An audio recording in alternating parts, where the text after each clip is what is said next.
J'ai commencé le 8 juillet à Pedernales.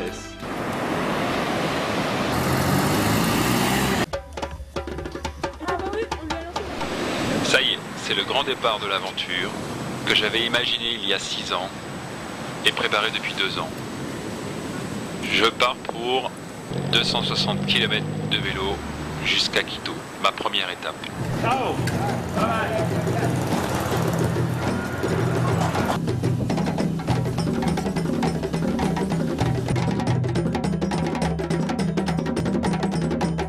Impeccable, pour l'instant ça va. Ça va?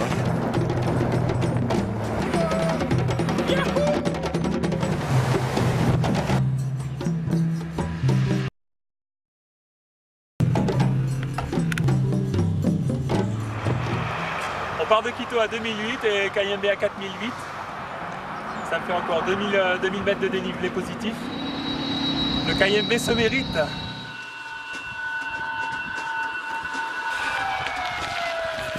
Quelques mètres du Cayembe. À cette altitude, le manque d'oxygène et la fatigue m'obligent à mettre pied à terre.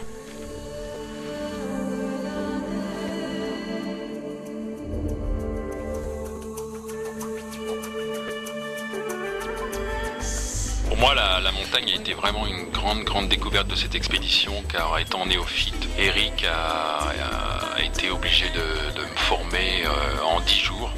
Donc ça a été un gros challenge.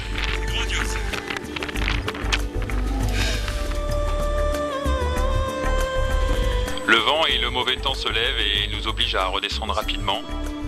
1 heure, je crois, plus tard, nous sommes pris dans une tempête. Et ben voilà, après le Cayembe, Misawali. Misawali et le fleuve Napo. C'est parti. Lagadou, c'est Lagadou.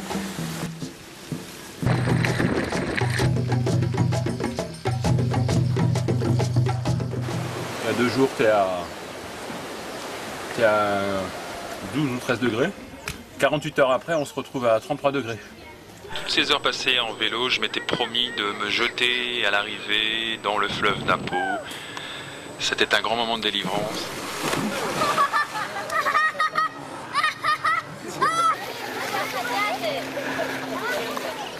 Avec l'équipe, nous sommes partis à la recherche de ma future pirogue. Nous l'avons enfin trouvée chez les Indiens Quechua. J'attends la crue. Ah ma balsa, qui va me servir de flotteur pour traverser les rapides pendant environ une centaine de kilomètres. Eh oui, bah, pardonne-moi, arbre, pour ce que je te fais. Mais c'est promis, on va replanter, hein. Je te le promets.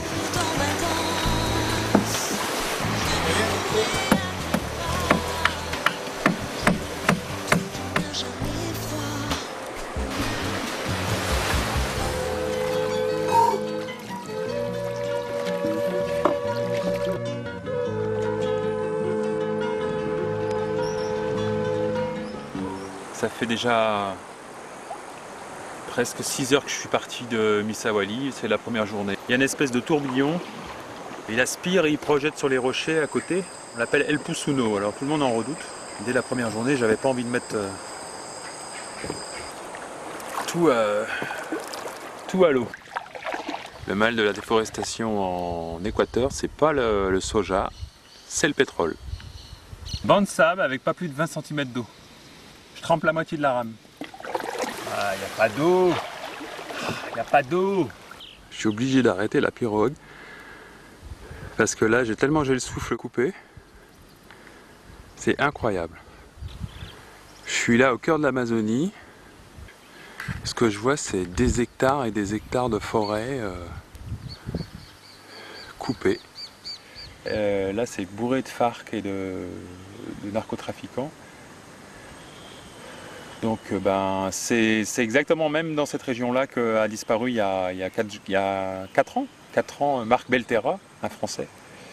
On a retrouvé seulement son sac à dos. L'agent de l'état civil, il m'a dit que Enfin, ma vie est en danger, quoi. Enfin bon, j'ai 4 jours à faire de pirogue là pour arriver jusqu'à Aurelana, et à Aurelana, on va trouver un autre plan.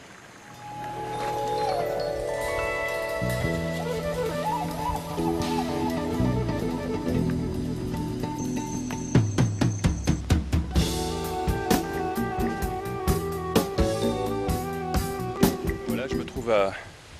Ça y est, je me trouve à la lisière de la forêt.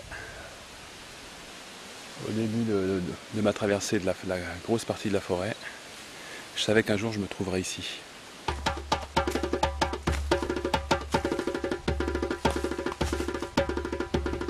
Dans la jungle, il y a ce que l'on voit et ce que l'on voit pas. Et bien souvent, c'est ce que l'on ne voit pas qui est derrière le mur végétal qui représente un réel danger. Donc je suis sans cesse obligé de veiller, d'observer, d'apprendre à lire l'environnement.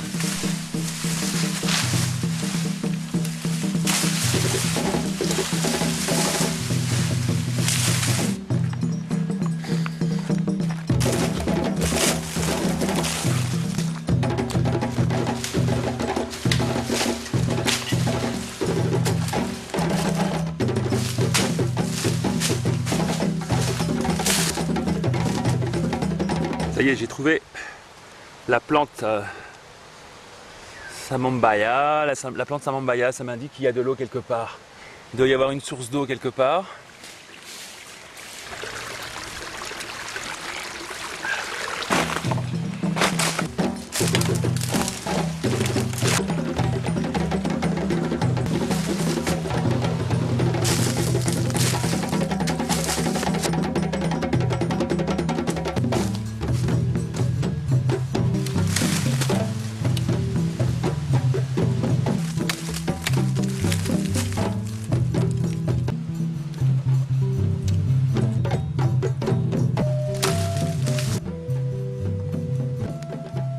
En tout cas, ça fait du bien de boire de la Sipo di Fogo, la Lianao. J'ai passé ma journée à en chercher là. Ça fait plus de 16 heures que j'ai pas bu d'eau. Ah, j'avais une soif terrible. Pendant toutes ces heures à pagayer, l'esprit vagabonde, et c'est pendant ces moments-là que je pense à mes enfants, à ma femme et ma famille, ce qui me donne de la force pour avancer encore plus vite. J'ai demandé l'hospitalité pour dormir dans une fazenda. Oh, le gars, il a sorti le fusil de chasse. C'est comme ça qu'il m'a accueilli. Oh la vache, oh la frousse que j'ai eue. Je lui dis, mais le gars, il est complètement barjot. Cet abruti, il m'a donné de la force pour pouvoir continuer. Et puis aller encore plus loin finalement. Donc aujourd'hui je le remercie parce que grâce à lui j'ai gagné des kilomètres. C'est marrant d'ailleurs, de nuit j'ai navigué et j'étais entouré de dauphins. Ils n'arrêtaient pas de jouer avec moi là.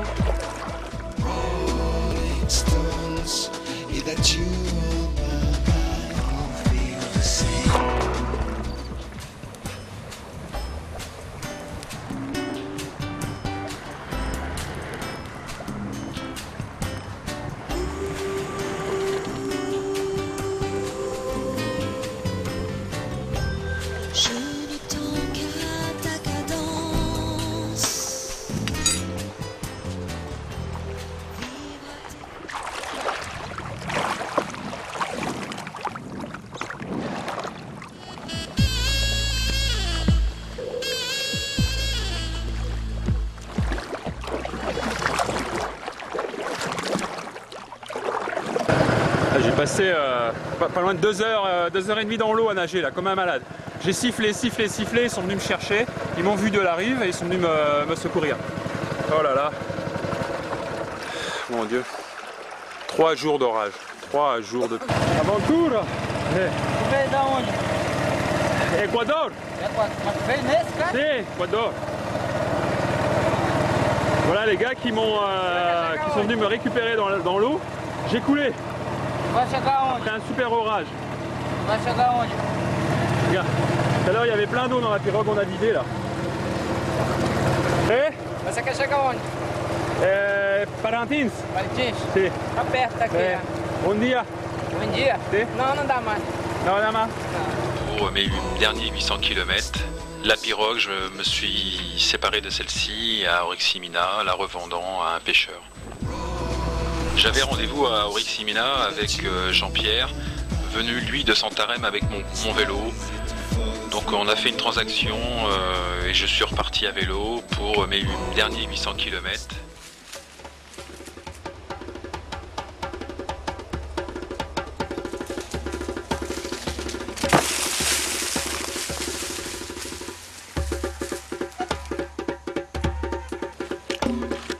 C'est avec mon vélo sur le dos que je continue la traversée de certains marécages. Ici, encore quelques mètres. Wouhou! Je pensais pas en baver autant pour arriver jusqu'ici, putain. Ah, je suis à quelques mètres du bonheur là. Tellement bavé, je pensais que j'allais. Le nombre de fois où je pensais que j'allais abandonner. Ouais, mon chum!